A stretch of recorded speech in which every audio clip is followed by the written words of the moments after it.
Hello and welcome to Craft with Sarah, and a little bit of a different video because today we are doing sublimation crafting. You might remember a little while ago I was very kindly given a Epson SureColor F100 sublimation printer from Epson. I did a video for that showing how I set it all up, and I did my first print. This was the first project I made, which was just to try printing out some of my gnome designs, and I put them on a t-shirt, not to wear, just to practice. This is now my practice t-shirt. And since then, I've been a little bit daunted to try anything else, but I thought, no, you've got to give it a go, give it a try, and that's what I'm doing. Lots of you very kindly left me comments on my printer setup video, letting me know some things about my sublimation technique that were not so great. And I will say in my slight defense that I didn't do any research. I just jumped in and pressed it because I was so excited to give it a try. So in this video, I'm going to be going through some of those comments. I'm going to be taking on board your tips and putting those into practice. I'm going to print loads of different designs with my Epson SureColor printer and put them onto a range of different blanks. Now, this is not a tutorial video. I'm not necessarily showing you how to make something because I'm trying this for the first time. So I don't feel like I'm qualified or even like a reliable source on how to do this properly. But what I can share is things I try that work well, things that don't work well, mistakes I make, and hopefully it will be helpful in some way. But if you're watching this and you see things that I should be doing differently, let me know in the comments. I really do want to learn how to do this the right way. I'll show you 5 different ways to customize sublimation blanks in this video. And I've got 3 of them here to show you the actual blanks. The other 2, I already used up all the ones I bought when I was recording the rest of the video. I always record my introductions at the end of everything else. Usually so that I can show the finished project, but for this I want it to be a surprise. So 3 of the 5 blanks that I'll be customizing are these socks. They're very big socks, and this bit here is the bit that can be sublimated. I'll also be doing these wine bags. These have got a kind of mesh texture on them, so they'll be interesting to see how that works. And these bookmark blanks too. These are plastic, so I hope they don't melt. I'll also be showing you some mouse mats and some eye masks as well. All of these sublimation blanks that I'm showing you in this video, I bought from a website called subliblanks.com. I'm not affiliated with them in any way. They don't know I'm making this video. I just Googled sublimation blanks UK and they came up pretty high. However, I will say that personally, I do recommend them. They have hundreds of different blanks available on their website, all different things from clothing to mugs, tumblers, gift bags, bookmarks, clocks, jigsaw puzzles, just pretty much anything you could think of that you could possibly sublimate on, they have, and they are all at brilliant prices too. I definitely had to restrain myself from adding too many things to my order, and it was delivered really quickly too. So if you are looking for sublimation blanks in the UK, subliblanks.com, you know, I've placed an order with them and they were great. So yeah, that's where all these are from. All right, so I'm going to get started and show you where I'll be finding all the designs for what I'm going to be doing in this video, and also the program I'm using and my printer settings. This is the Subliblanks website where I got all of my blanks from. I just wanted to show you one thing which is really, really cool on their site. So I'm going to search for eye mask, which is one of the projects that I'll be showing you. And for most of the products on their website, you can scroll down and it shows you the precise pressing instructions for each particular blank. And it does vary, sometimes quite a lot between different products. So check it out before you press anything. But it tells you the amount of time, the temperature in degrees Celsius, and also how heavy to push on your heat press. And this is really helpful, especially if you're like me and brand new to sublimation and don't have a clue what settings to use, because you know that you've got what is going to be exactly right for each particular blank. The graphics I'm using for this video are all from creativefabrica.com. I'll drop a link to that in the description of this video. I'm using random graphics that I just thought would look nice on the blanks that I have chosen. They're not for any particular purpose. I really am just practicing. And I'm going to try some light graphics, some darker graphics, some watercolors, some more clip art styles, some patterns, a whole range, because I want to know what works really well for sublimation and are there any things that I should maybe avoid. This is a great website because it works on a monthly subscription. When you're subscribed, you can download as many graphics or fonts or SVGs, whatever you want, without paying any extra. So when you're testing stuff out, that is brilliant because it means you can try lots of different things. If you're looking for something in particular, you can just search for it. For example, maybe sunset graphic. And because we are doing sublimation in this video, I'm clicking the graphics filter in the search box just so that you get beautiful full color images as opposed to maybe designs that are more for cutting from vinyl on a Cricut machine that might just be a couple of colors. Because we're using a sublimation printer, we can use as many colors and as many details as we want to. That maybe wasn't a great search term because it's bringing up these very stylized graphics, but there's just so much that you can do. If I just type in watercolor, you see got lots of different images. I'm not going to go through each image I choose for this video because the point of this isn't really the graphics part, it's more the pressing, actually doing the heat transfer part that I'm focusing on today. But if you do want the specific images that I am using, check out the written version of this video. The link is in the description and I will put all of the links to them in there. There are loads of different computer softwares that you can choose to use when sublimating because all you really need is something that will connect to the printer. You can use Cricut Design Space, but I find that's a little bit limiting because they put the black corners around everything you're printing, which takes up some space on your paper. And that makes perfect sense if you're doing print then cut with a Cricut because the Cricut needs to read those sensor marks to know where to cut. But for sublimation, you don't need to cut out your images, just print them and then they're good to go. So I'm using Adobe Photoshop. That's the software I'm most comfortable with personally. I've been using it for years and years, but there are other things that have a little bit less of a learning curve. For example, there is Canva or Procreate maybe if you're on an iPad, loads of different softwares, just basically anything that can print. You could even use Microsoft Word or Google Docs or PowerPoint, whatever you want to choose. If you are interested in learning about designing in Adobe Photoshop and sizing your files so that they're going to fit on your blank, learning about printer settings, things like that, let me know in the comments because that's always something that can be covered another time. The image I've got up here is one from Creative Fabrica. I'm going to be putting this on a mouse mat. I thought this was a great image to try out because it's got loads of different colours and details in it, so it's going to be really interesting to see how well it presses and if you can still see all of that and how the colours come out. As I mentioned, I'm using an Epson SureColor F100, which is a dedicated sublimation printer. So it's not like the EcoTanks that you have to convert and put sublimation ink in, even though they're not actually built for that. This one is built to be a sublimation printer. And that is really great because it makes it so easy to print things out. All you need to do, once you've loaded the printer and set up all the drivers, which is all covered in my previous video on how to set up the printer, is go and print. So I'm going to go File and then Print. I've got my printer selected, which is the SureColor F100. And then under Print Settings, I have changed it to High Quality. And then it gives you, by default, two different profiles. One is for if you're printing for something to go on a rigid surface, for example, a mug. If I was doing something in my mug press, that's the one I would want to choose.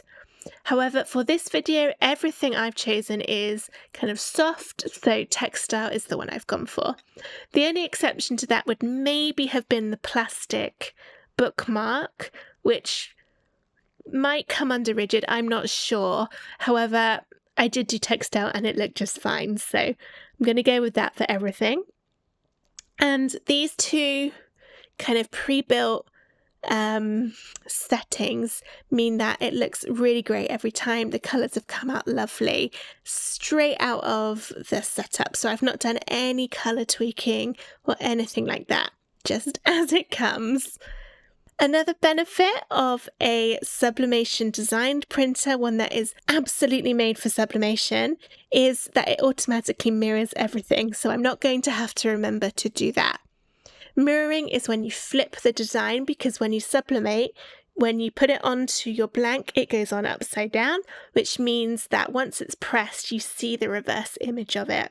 So you need to print it in reverse so that when it's pressed, you see it the right way around. I hope that makes sense. You'll kind of see it in a minute when I start pressing. Okay, so that's enough about the printer, although I really can't say enough about this printer because it has been really, really easy to set up, and I am not a very technical person when it comes to actual hardware. You can give me any piece of software, I can pick it up. I find that fun and easy and enjoyable, but something I actually have to touch and plug in and might go wrong. Nah, no good with that. But this printer has been brilliant. We're so nearly ready to start pressing now, but first let's take a look at the supplies that are going to be needed for sublimation. Before I get started with actually pressing my blanks, here are a few things that I learned after reading all your lovely comments on my printer setup video. When I did the little gnomes I showed you earlier, I printed them onto regular printer paper, but several of you suggested that I get sublimation paper instead. This is a pack that I bought on Amazon, and I've had a look and opened it up, and it's really thick. It's really nice. It has a right and a wrong side to it. The back side has just some watermarks on it, so you know not to print on that one. And it feels really nice, so I'm excited to see how that makes a difference. Also, because we're working with things that get hot, some heat-proof gloves, although you will notice in this video I kind of don't wear them, but I definitely should be. Safety first. I've got some heat-proof tape for making sure all my prints stay nice and still and don't move about when I'm pressing them. This over here is a Cricut EasyPress 3. I've got a lint roller to go over my blanks before I press them to make sure there's no dirt or debris on them. Very importantly, a big heat-proof mat to protect my work surface. And then when I did my original video, I used a Teflon sheet on top of the sublimation paper to protect my heat press so it wouldn't get any ink on it. That's what I always use with vinyl, so I thought it was going to be the same. It wasn't, because some of the ink bled through onto that Teflon sheet, which means I had to throw it away, because now whenever it gets hot, it's going to transfer that ink to something else. So a better way is by using butcher paper. I couldn't find any butcher paper in the UK apart from this Cricut brand. This was quite expensive. It's 15 sheets, but I think they'll probably go quickly. However, I wanted to just make sure I definitely had the proper equipment, just so I can test and play, see what works and what doesn't. But after opening it up, I figured it was pretty similar to what we call baking paper or parchment paper in the UK. So I went to my kitchen and I got this, which is greaseproof baking paper. It's from Tesco. It's brown, whereas the Cricut one is white. But this is kind of silicone coated paper. You put it in your cake tins to stop your cake sticking, all that stuff. So I'm going to be giving that a try too. I'll compare them both, see which one works best. But this, definitely a lot cheaper. And you get more of it too, a whole lot more. I think that's all my supplies sorted. That means it's time to start doing the fun bits. Let's see how it goes. Here's my mouse mat. I've got a pressing mat down here. My EasyPress is heating up to the time and temperature as mentioned on the website where I got the blank, which is 185 degrees Celsius and 65 seconds. I've got some butcher paper here. I'm going to lie that out. I'm not sure if I'm supposed to be having the shiny side up or the matte side up, and it doesn't actually tell you. I'm going to go for the shiny one and then put this on top. And the reason I'm doing that is because I've printed a little bit bigger than it needs to be. just so I know I'm going to get the edges, but it does mean that some ink will come over the side, and I do not want to put ink on my pressing pillow. That's going to curl up, so I've just got some heat-proof tape to put on the side. Cannot see my scissors anywhere. Why do they always disappear?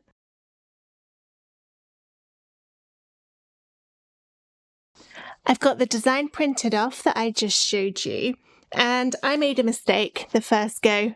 I printed it on the wrong side. If you can see, I'm not sure it'll pick it up, but it's got the Sublimation paper logo all over the print, and it was completely my fault because the Epson SureColor printer has a picture inside when you put the paper in to show you which way around to do it, and apparently I completely ignored that. So this one was a wasted print. I did it again on the right side, and this is what it looks like. It's automatically mirrored, and I think this is a good thing. I don't know if you can see on the video, but there is a distinct visual difference between the one on the left, which is the one on the wrong side of the paper, and the one on the right, which is the one on the correct side of the paper. The one on the correct side is much brighter and more vibrant. And you will notice it doesn't look the same colours as it did on my computer. That's because when you print sublimation ink, it does print dull, but when you activate it with the heat, that's when it all comes to life. At least I very much hope it will. Okay, so one thing I learnt is to use a lint roller on your blank to get rid of any little bits of dust and dirt. Oops, probably don't lint roller your paper like that. Obviously, if there are any bits of dust on here, the ink's going to go into the dust, not into the blank. Okay, there's that. And a couple of people suggested that I pre-press, so I get my blank hot before I do the actual press. So I'm going to give that a go too. Alright, so I'm going to pre-press for about 10 seconds. This is all hot now. I guess that would be helpful if this was something that had creases in it, because that would take the creases out. Then I've got my blank. I'm a bit worried that now I've heated this up, it means that it won't... It might start transferring the ink as soon as I place this. But we'll see. Line it up. I did do it a little bit bigger, so I have a little bit of wiggle room. I think that's okay. Another sheet of the paper. Oh, that's probably going to need some tape too. Right, I'm going to give it a press. So I'm on 185 degrees Celsius for 65 seconds, medium pressure.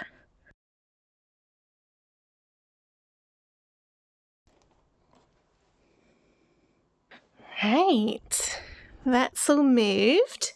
I can see some of my house poking through. I have read conflicting reports about whether you should take it off as soon as you're finished pressing, or if you should wait for it to cool down.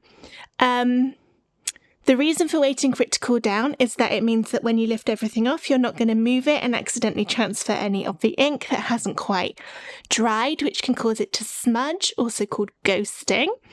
Also, if you wait for it to cool down, you're not going to burn your fingers, which is a benefit no matter which way you look at it. And some people, though, prefer to take it off as soon as possible, just to make sure they've got it all nice and done as soon as it's pressed. I'm going to let this one cool down. We'll see how it turns out then. Let's turn my Easy Press off. And yeah, I'll go make a cup of tea, and then we will unveil this together. It's now been a few minutes. This is still warm to the touch, but it is much cooler, so I'm going to give it a try because I'm too impatient to wait any longer. Okay. See, now the colour has transferred onto this, which probably means I can't use it again, which is a little bit of a shame because it's a little bit on the pricey side. This was my Cricut brand one. I'll show you. So you can see the ink on there. It's subtle, but it is on there. So that means if that's heated up again, it'll transfer that ink. And then I've got my sublimation paper. Move that. That looks amazing. All right, first let's look at the paper. You see most of that ink has transferred. It's normal for there to still be some left. It's fine. You can't use it again, just throw it away. But look at this. I can see I've made a mistake already, but that is incredible. Look at the colours on it. It's so vibrant. It's detailed. This is my little mistake. I didn't line it up right, so you can see a little bit of white running down there where I haven't quite done it on the end. So maybe I should have made it a little bit bigger to reduce that risk, or just, spend a bit more time lining it up better. But it's only a tiny bit. It doesn't really notice. I am actually amazed at that. I wasn't expecting it to be so colourful. And remember, this is just the printer settings that it comes with, because all of the different types of material can be done with the 2 profiles that the Epson SureColor printer comes all preloaded. So you don't need to do anything fancy with colour profiling or colour profile, like ICC profiles that you might have to do with other printers. This just works and it's gorgeous. And yeah, I'm amazed. So for my first go, very happy. Where I overlapped the pattern, it has also marked this sheet, so I guess this one's no good really either, although it's only done it down that side really, so I could probably cut this and use it on a smaller project another time. Perhaps the medal, when I do that, or the bookmark, that would be enough for that. So I'm going to save that middle bit. Us crafters have got to save our supplies when we can. Let's just have another look at this. All the watercolour colours just in that sky. Look at it. Gorgeous. All right. Well, normally when I try something for the first time, it does not go well.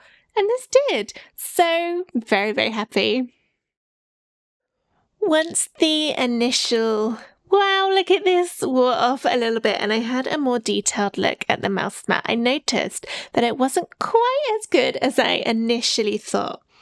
So the house over here, I'm trying to get my camera to focus, is really crisp and sharp, and it is not blurry. It looks a bit blurry on my camera because it's not quite focusing on it, but it is sharp.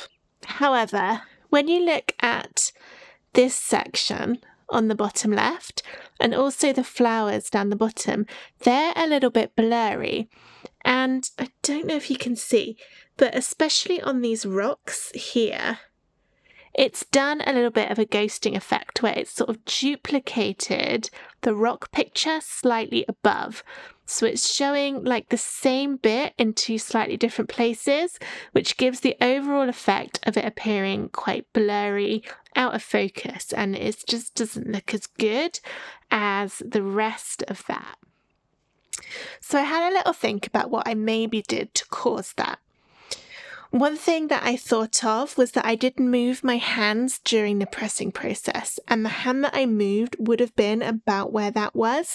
So perhaps when I moved my hand, I accidentally moved the bit of paper, and maybe that's what caused it to kind of half press in one place and then start pressing again in another place. I think at that angle you can kind of see what I'm getting at. Another thing I wondered if it might have been was that I left it until it was cool before I took the sublimation paper off. Again, maybe when I took the heat press off, that moved it slightly, and then by leaving it on, I caused that ghosting effect down that bottom corner. Or another option could have been that I maybe just either put too much or not enough pressure on this part of my easy press compared to everything else. So I gave it a second try to see if I could improve. And this time I made the print slightly bigger, just 0.5 centimetre bigger on each side. So I had a little bit more room so that I wouldn't miss any.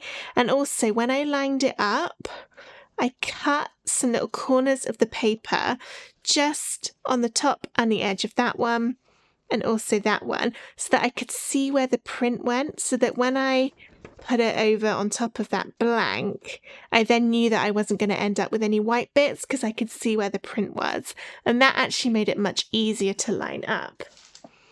Everything else was the same in terms of my temperature and my pressing time. I made sure I definitely didn't move my hands this time when I was pressing, and I did a hot peel, so as soon as I'd finished I took the print off, and this time it worked so much better. If I lift it up, those stones now are perfectly in focus. They're really sharp. You can see each individual stone, and also the flowers around it are sharper, the water is sharper, and the flowers down on this side, you can see each little tiny flower on there, whereas on my original one it's kind of a bit more blurry. If I show them, you can kind of see the difference. It's quite subtle, but it's definitely an improvement. If I try and show you the rocks, that's where it's most noticeable. So this was the original, quite blurry, can't really see them, and then compare that to the one I did second. That actually, on my little monitor I've got, that is showing it quite dramatically, the difference, and you can see all the details in these pink flowers compared to this one, which is just kind of like a smushy pink area. You can't really tell what it is. So this was definitely an improvement. I'm happier with this. And so I decided to try one more with a different image. And this time I did the same thing. So I took the print off when it was cool. No, I didn't. I took it off when it was hot. And I made sure I didn't move my hands when I was pressing. And this is the second one. This one's a bit different because it doesn't have colour on all of the picture. So the white you can see is the original colour of the sublimation mat. So that hasn't had any ink put onto it. I wanted to see how that would look.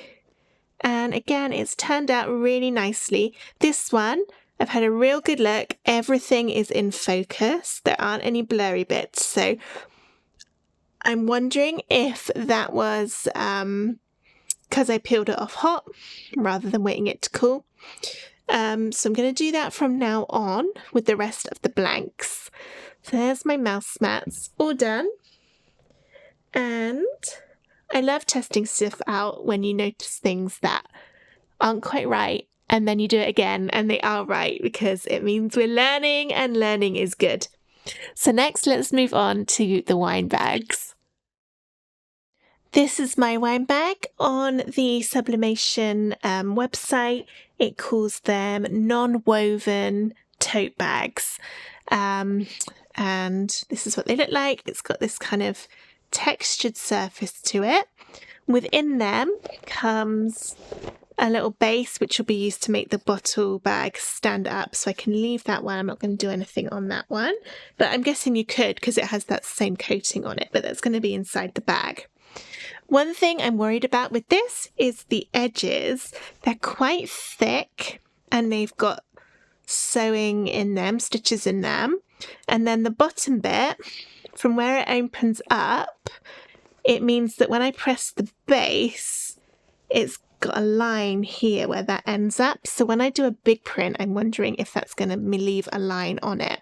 I've tried to kind of eliminate the side problem by pushing them outwards like this. So this bit here now is only pushing on the front and back. I don't have those edges and seams of the sides, but it does still have the bottom crease. The first design I'm trying is only a small one to go up here, so that's not going to be a problem. But then the next one is taller and probably will go over that bit, so we'll see what it does. I've cut a piece of my parchment paper. This is the one from Tesco, and this is also the one I used for that pumpkin mouse mat as well, to give that a try. So this is going to fit inside. I'm going to put it so it goes over the bottom bit that folds up in here, so that hopefully I won't get any transfer of ink onto the bottom part of the bag or through to the back. So put that one on there. This is my design. It says Joy to the World. It's obviously mirrored at the moment, so it's back to front. I ripped the edges because I read that doing that means it helps prevent you seeing the edge after you've pressed if you've got softer edges. And so let's give this a try. To size this, I measured the width here and the height down here. So that I knew this rectangle size, and then just kind of position the image in Photoshop based on that. I think the hardest bit's going to be getting this straight and perfectly in the middle. You can kind of see through it. I'm going to give that a go, tape it in place. If it's not completely right, I guess it's not the end of the world. I'm slightly worried that my tape is going to leak yellow onto the bag. Obviously it shouldn't because it is proper heat-proof tape. But you never know what's going to happen. The settings for this on my Easy Press is 55 seconds at 180 degrees Celsius, and it says light to medium pressure this time, whereas the mouse mat was medium pressure. So we're a little different. So I've got that one on there, put that one on top, and you can see when I let go, it's coming up quite a long way, so I'm going to have to hold it. Okay, let's give this a try. I haven't pre-pressed it. Probably should have. We'll see. Okay.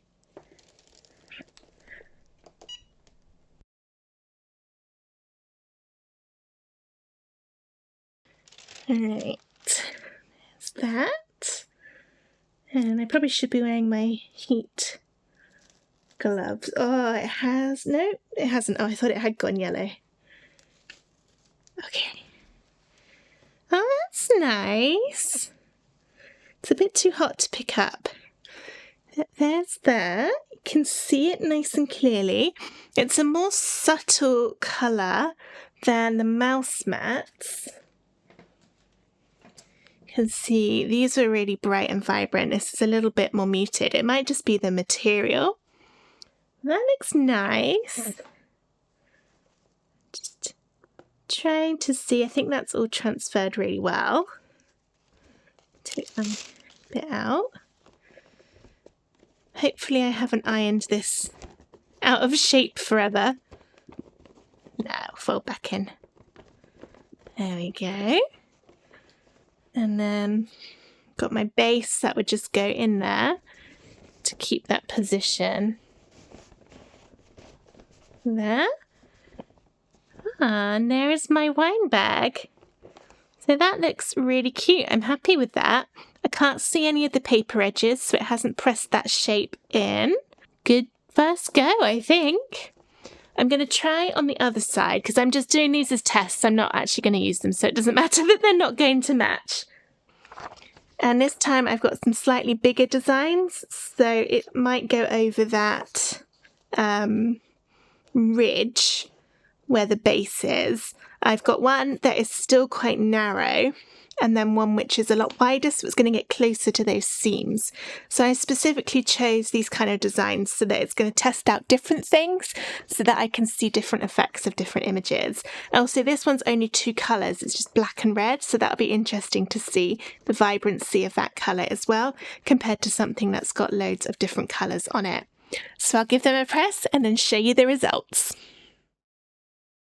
Here are some more attempts at the wine bags. This is the original one I did, and then I pressed this one.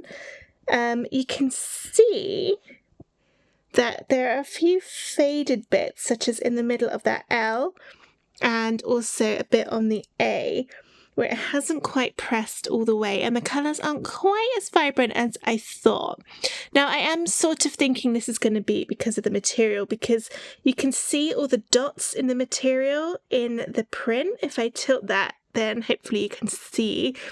So I think it's where it is textured, the ink's not quite getting into the little dots, but it is still really nice and it does stand out well.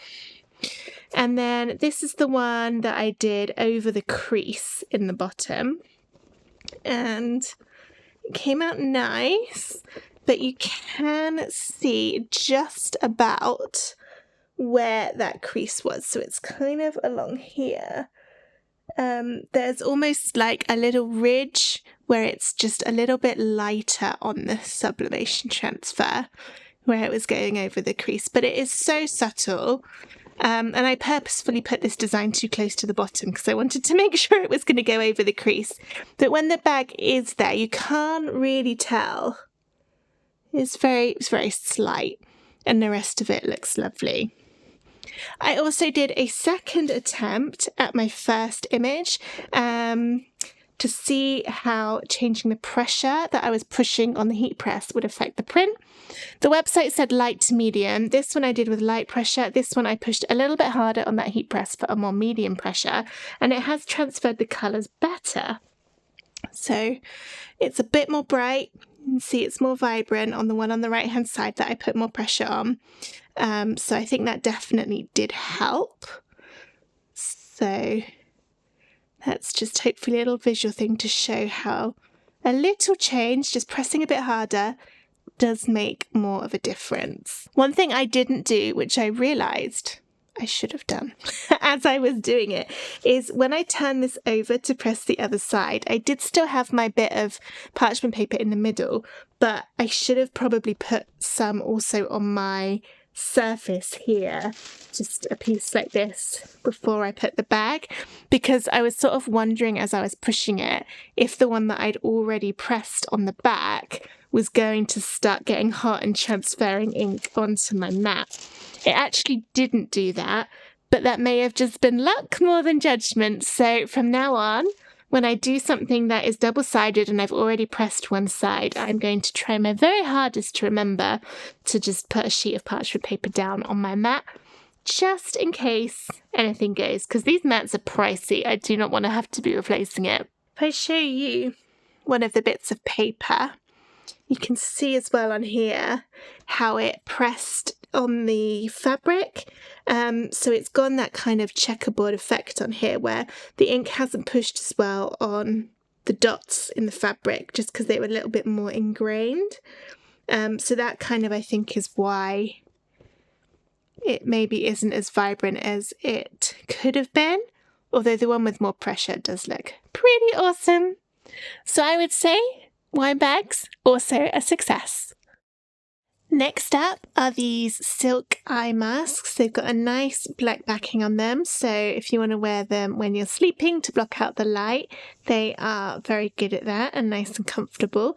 They have elastic on the back, and I was a little bit worried about that because if I was to press it with the elastic behind like this, then I'm probably going to get the same effect that I had on the gift bag where the print is impacted. So what I've done is I flattened out that elastic as best I can with some tape. I've got some parchment paper down because the print I've done is actually a little bit bigger, just to make sure that it's going to cover everything. I've cut this out to the size of my print. I've done it about 1 centimetre bigger on each side, and I've left these tabs so that I've got something I can tape down to hold it in place. I'm going to try 2 different masks with 2 different types of patterns to see how adding more ink to the pattern affects things. So this one has got a white background, it's very pale colours, whereas the other one I'm going to try is kind of the opposite. It's got a very dark blue on the background, and then the pictures is going to be what's left in the white. So this will be interesting to see. It moves about a bit, but I don't want to tape it down in case any of my tape goes into the white. So I'll just put that one there. This one, the settings are 185 degrees Celsius for 55 seconds at medium pressure. So we'll give it a little pre-press. Let's just get this. I found this paper works much better than the Cricut butcher paper because the ink doesn't seem to go into it. So it's not getting ruined. I've used this piece on a few of my gift bags and it's still looking good. So I'm going to keep using that. Let's give it a little pre-press. I've counted 15 seconds in my head for that. I'm still not sure if that's making a difference. Then I cut my tape first. Still nervous about once it's been pre-pressed and it's hot. When you put the pattern on, if you're still trying to line it up, does it start ghosting? Does the ink start moving off the paper? So not quite sure about that at the moment, which is why I'm being a little careful. Okay, so this isn't quite straight. So I line my print up to try and get the print straight. Like that. And then tape it there. One's probably enough for that. Right, I'm going to give this a press and then we'll see how it turns out.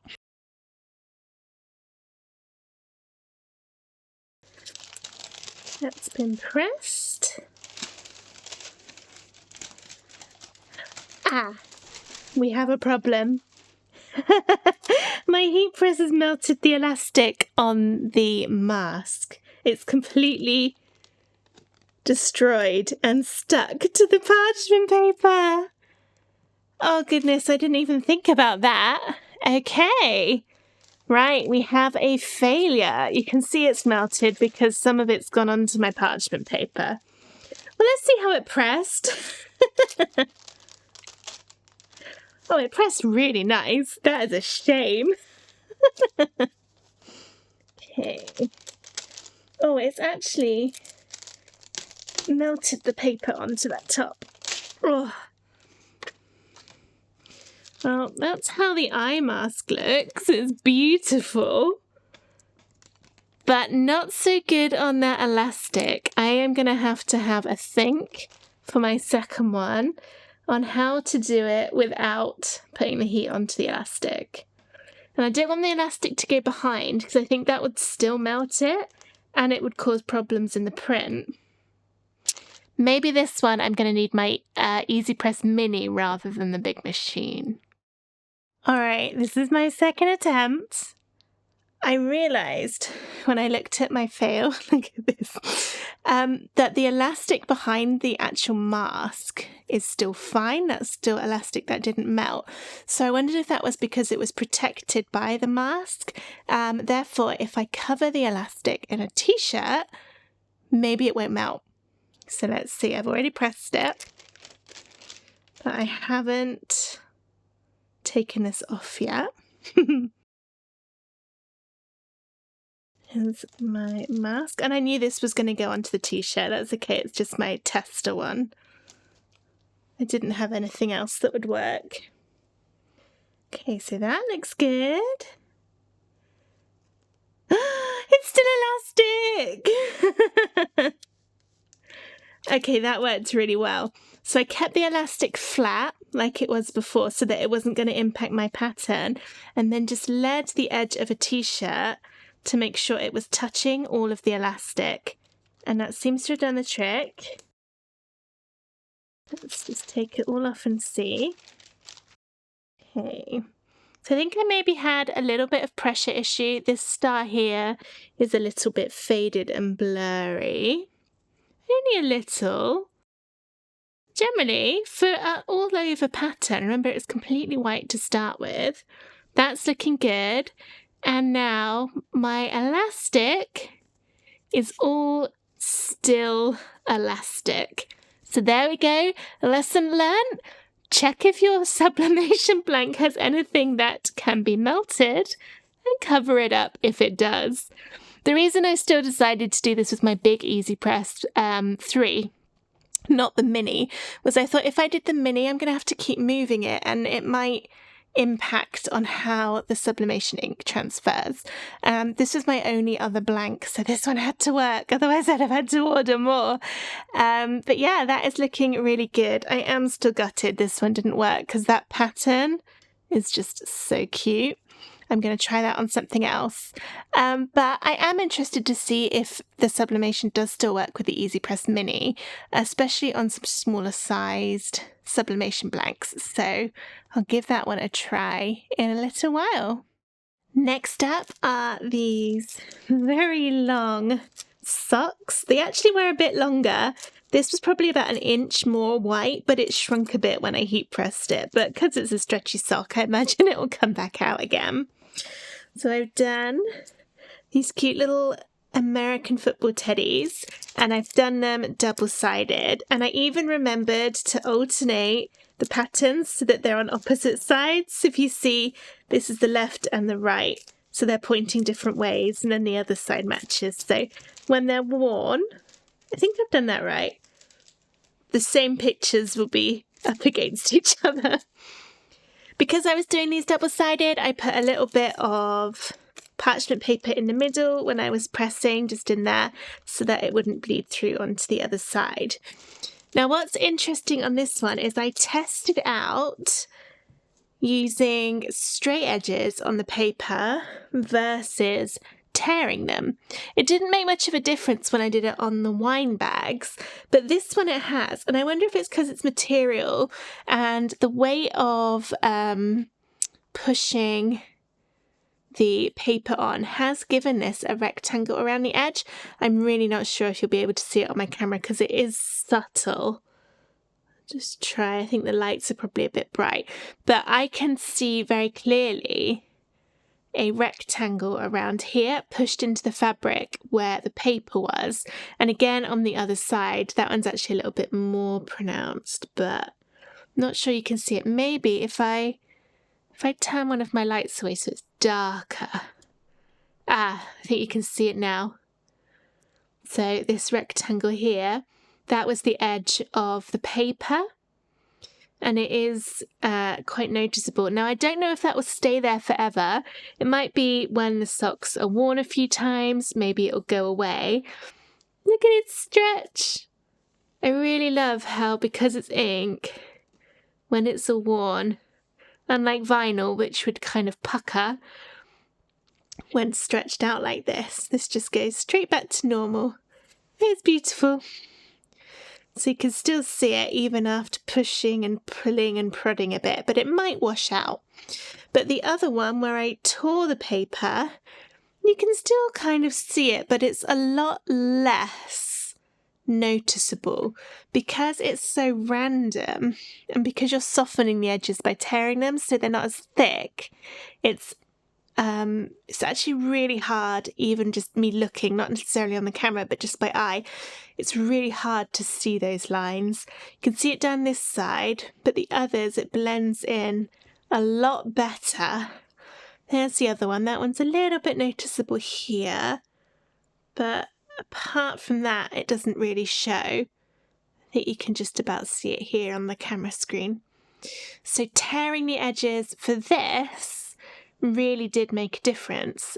So for something that doesn't take an awful lot of time, I'd say that's probably worth doing.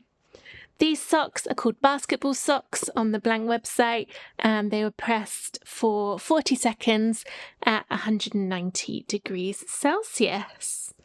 Super cute. And I've also done the final one too. Now, on the website, these are actually called rulers. You're supposed to press a 15cm ruler on them. I've been calling them bookmarks, and to be honest, I'll probably use them as bookmarks because I couldn't find any ruler sublimation patterns to print onto them.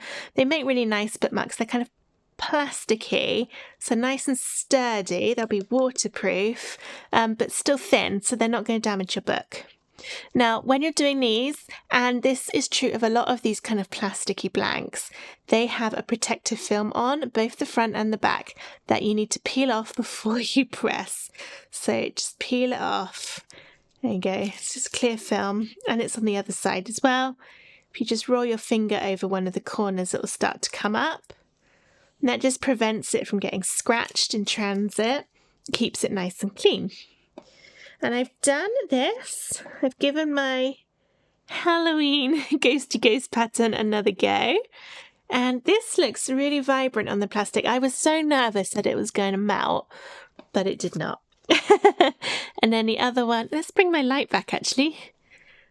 You're probably looking at this thinking they look really boring. It's because my camera light is all tilted away. Let's do this again. Okay, there's the Halloween one. There. And then I've done a beach scene. I didn't quite print my pictures big enough. You see there's a little bit of white on the top there. And on the ghost one, I missed it a little bit down that side. So I'd print them a bit bigger next time. But generally, they worked really well. And I pressed these both at the same time. So I had my bottom bit, parchment paper, then one of the blanks up, put the pictures on, covered up, obviously taped it all down to stop it moving. And they pressed fine doing two of them at once. The only thing I would say is they're kind of a little bit see-through. So you can sort of see through to the pattern on the other side, which makes it look a little messy. It's more noticeable on this one. You've got this line here, which looks like some sort of ghosting of the tree trunk, but actually it's this dark trunk here showing through to the other side. So for these, I think it would be better if it was the same design on each side, and also if I then mirrored it. So print it twice, one of them exactly the same, and then the second one, mirror it or flip it so it prints in the opposite direction. That way, when you press each side, the patterns will perfectly line up. So when you're looking through it, you won't see the outline of the pattern on the other side because it will all be in exactly the same place on both sides. And I think these would be really cute with like a vinyl decal decoration on top, maybe a name or a little reading is fun or something in an adhesive vinyl, just to add even more kind of bookmarky charm. It would be nice if they had a hole in it, but as I said, these aren't actually designed to be bookmarks. That's just what I've used them as. You might be able to hole punch it because it isn't super thick, but I'm not sure if that would work. I'm probably not going to try, but there we go. These are my bookmarks. Very bright, vibrant, lovely shine on that plastic. These were pressed for 80 seconds, the longest press of everything I did. And this was at 180 degrees Celsius with medium pressure. And that is it for my first little foray into doing my sublimation blanks. So as a reminder, we've got these bookmarks, we've got my teddy bear socks, got the eye mask that melted, oh dear, and the one that didn't, so you know, winning there. I've got my wine bags, and then the ones we did first, which are these beautiful mouse mats. These are still my favourite out of everything. Okay, so I hope that this video was kind of helpful. If you're thinking about getting into sublimation, or maybe you've bought some blanks and you're not sure how to do it, at least I've definitely showed you some things not to do, which is certainly going to be helpful, particularly the melting of things that are not supposed to be melted. I did buy loads more additional blanks from sublyblanks.com. So what I'm going to do is do a few more videos like this where I'm working through them. Again, it's not a tutorial, it's just me figuring out what works and what doesn't and sharing those realizations with you. If there are any blanks in particular that you would like me to give a try, leave me a comment in the video and I will get back to you with that. But for now, thank you so much for watching my little foray into sublimation. Bye!